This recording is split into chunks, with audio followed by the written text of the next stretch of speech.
একটা শহরের ভিড়ের মধ্যে রাফি নামে একটা ছেলেও ছিল। ছোটবেলা থেকেই সে খুব স্বপ্নবাজ। তার বাবা ছিলেন অসুস্থ, মা সেলাই করে সংসার চালাতেন। রাফির একটাই লক্ষ্য ছিল, ছোটবেলা থেকেই আমার স্বপ্ন ছিল মাকে ভালো একটা জীবন দেওয়া। দিনরাত পরিশ্রম করে সে পড়াশোনা করল। বন্ধুরা যখন ঘুরে বেড়াতো, রাফি তখন বই নিয়ে বসে থাকত।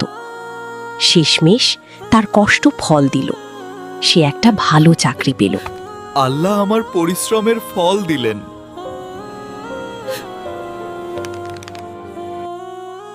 সেদিন তার মা কেঁদে ফেলেছিলেন খুশিতে। ধীরে ধীরে রাফির জীবন বদলাতে শুরু করলো। তার হাতে টাকা আসতে লাগলো, সে নতুন ফোন কিনল, ভালো কাপড় পরতে লাগলো। লোকজন বলতে লাগলো, রাফি তো এখন অনেক বড় হয়ে গেছে। কিন্তু এই নতুন জীবনের সাথে সাথে তার জীবনে ঢুকে পড়ল কিছু নতুন মানুষ। তারা বলতো, লাইফটা এনজয় করো ভাই, এত সিরিয়াস হয়ে কি হবে। শুরুতে রাফি একটু দ্বিধায় ছিল, কিন্তু ধীরে ধীরে সে বদলাতে লাগলো। তার নামাজ কমে গেল, মায়ের সাথে কথা বলা কমে গেল। সে ভাবতে লাগলো, আমি তো এখন সফল, একটু ফান করলে সমস্যা কি। একদিন তার এক বন্ধু তাকে একটা ডিলের কথা বলল, সহজ টাকা, খুব দ্রুত লাভ। রাফি প্রথমে না করেছিল, কিন্তু পরে লোভ সামলাতে পারল না, সে রাজি হয়ে গেল। তার মা সেদিন ফোন করে বলেছিল, বাবা, তুমি এখন অনেক ব্যস্ত, কিন্তু নামাজটা ঠিকমতো পড়ো, আল্লাহকে ভুলে যেও না। রাফি বিরক্ত হয়ে বলল, মা, আমি এখন বড় হয়েছি, আমাকে বুঝতে দাও। এই কথাটা বলেই সে ফোন কেটে দিল। সেই রাতেই রাফি জীবনের সবচেয়ে বড় ভুলটা করল। ডিলটা ছিল অবৈধ, সব টাকা ডুবে গেল।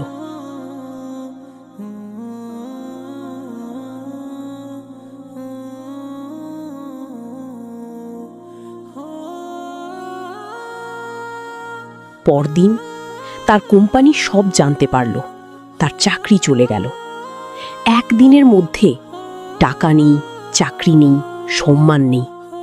আর সবচেয়ে কষ্টের ব্যাপার, যারা তাকে ভাই বলতো তারা আর ফোন ধরল না। রাফি একা হয়ে গেল।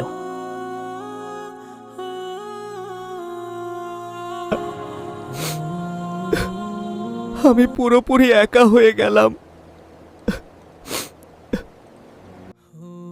এক রাতে সে অন্ধকার রুমে বসেছিল, চারপাশে নিস্তব্ধতা। হঠাৎ তার ফোনে একটা ভয়েস মেসেজ আসে, তার মা। বাবা, তুমি যেখানেই থাকো আল্লাহকে ডাকো। মানুষ তো ভুল করে, কিন্তু আল্লাহ ক্ষমা করতে ভালোবাসেন। মায়ের কথা শুনে আমার বুকটা কেঁপে উঠল। আমি কতদিন সিজদা করিনি, কতদিন আল্লাহর সাথে কথা বলিনি। আমি আর সহ্য করতে পারছি না। সে হঠাৎ কাঁদতে শুরু করল। অনেক দিন পর সে মাটিতে সিজদা দিল। হে আল্লাহ, আমি ভুল করেছি, আমি সবকিছু হারিয়েছি, কিন্তু আপনাকে হারাতে চাই না।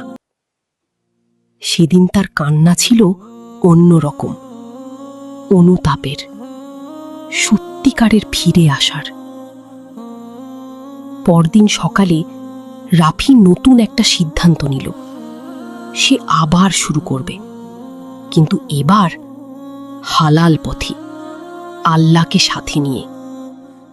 সে ছোট একটা চাকরি নিল, বেতন কম, কিন্তু মনটা শান্ত।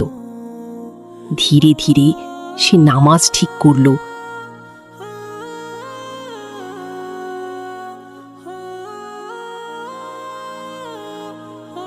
মা, এখন বুঝি তোমার কথাগুলোর মানে কি ছিল। এখন আর কিছু হারানোর ভয় নেই, কারণ তুমি আছো।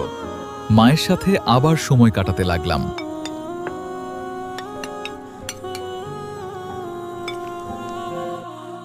জীবনে আবার আলো ফিরতে লাগল।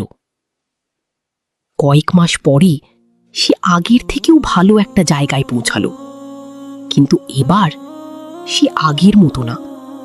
সে বুঝে গেছে টাকা মানুষকে বড় করে না, ভুল বন্ধু মানুষকে ধ্বংস করে, আর আল্লাহকে ভুলে গেলে সবকিছু হারাতে হয়। একদিন রাফি মসজিদে বসেছিল, তার চোখে পানি, কিন্তু এবার দুঃখের না, শান্তির।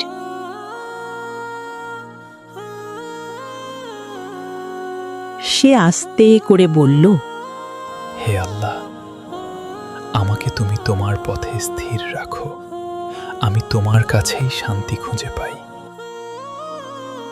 শেষ কথা, জীবনে তুমি যত ভুলই করো না কেন, ফিরে আসার রাস্তা সব সময় খোলা, কারণ আল্লাহ কখনো তার বান্দাকে ছেড়ে দেন না।